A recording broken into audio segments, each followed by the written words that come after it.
요거는 다 외우셔야 돼요. 그래서 첫 번째 그 표를 보시면 이제 주요 회로에서 사용하는 주요 단위 있죠.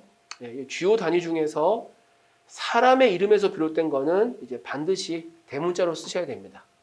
그래서 헤르츠도 사람 이름이죠. 그래서 소문자로 쓰면은 원칙적으로는 안 맞는 거예요. 그 다음에 이제 지멘스 같은 경우, 요거는 우리가 나중에 컨덕티비티 같은 거, 전도도 나타낼 때 쓰는 건데, 특히 S는 조심해야 되는 게 소문자 S를 쓰면 요거는 시간의 단위가 됩니다.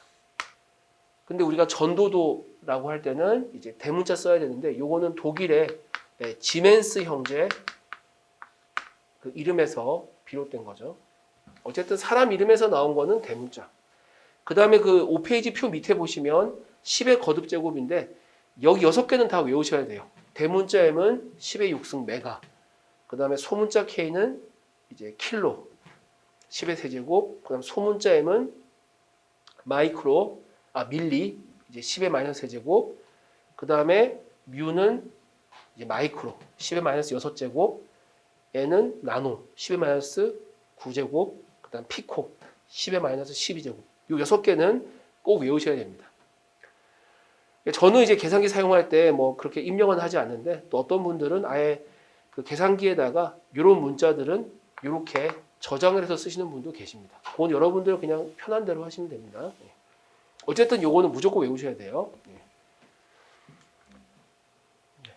나와 있습니다. 이렇게.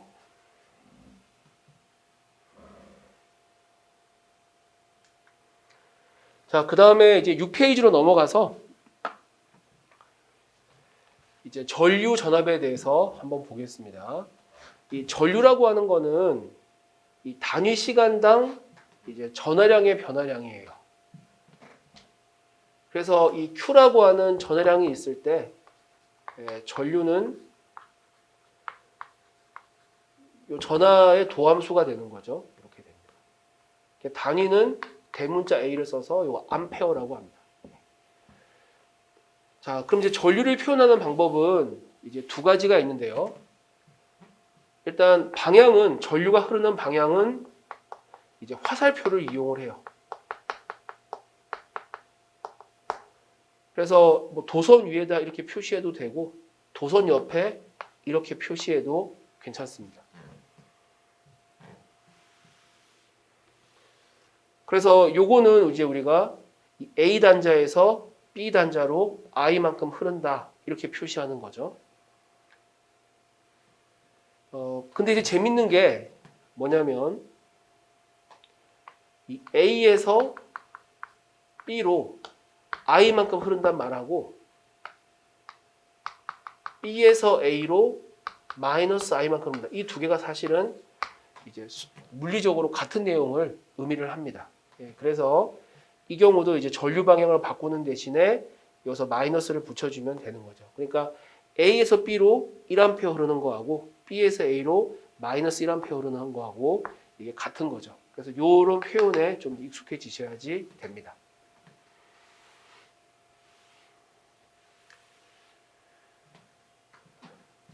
그리고 이제 저도 처음에 고민했던 부분인데 이 어떤 소자가 있을 때 여기서 I가 나오잖아요.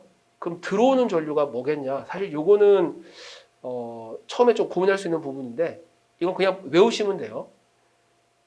일단 어떤 소자에서 뭐 다르게 바깥으로 이제 나가는 도선이 없는 경우에는 들어오는 도선이랑 나가는 도선만 있는 경우에는 들어오는 전류랑 나오는 전류가 항상 같습니다. 얘네 두 개가 이렇게.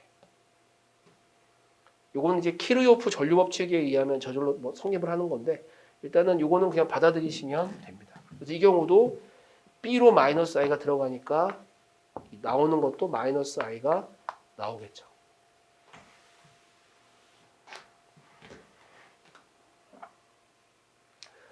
그래서 회로의 경우에는 이제 여기에 뭐 3A 들어가는데 어떻게 이제 전류가 이제 도중에 이렇게 새어 나오는 빠지는 부분이 없는 이상은 나가는 전류도 그대로 3A 전류가 흐르게 됩니다.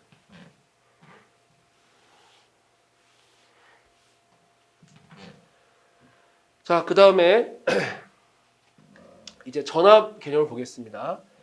자, 전기장 내의 점 A에서 B까지 Q 쿨롱의 전하를 옮기는 데 필요한 일을 W라고 할 때, 요거 이제 V는 dQ분의 dW 이렇게 돼요. 그러니까 어떤 거냐면 이게 전기장이에요.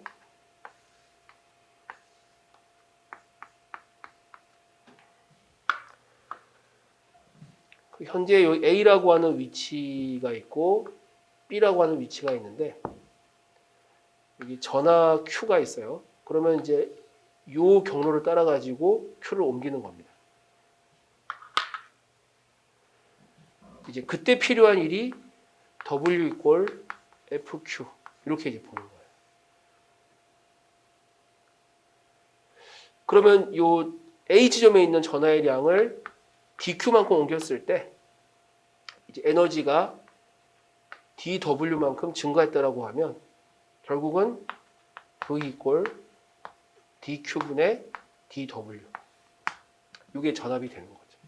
뭐 요식은 뭐 일단 모르셔도 되고 어쨌든 이제 이 에너지의 이제 변화율이다라고 보시면 됩니다. 그래서 전압은 단위가 이제 볼트가 되죠.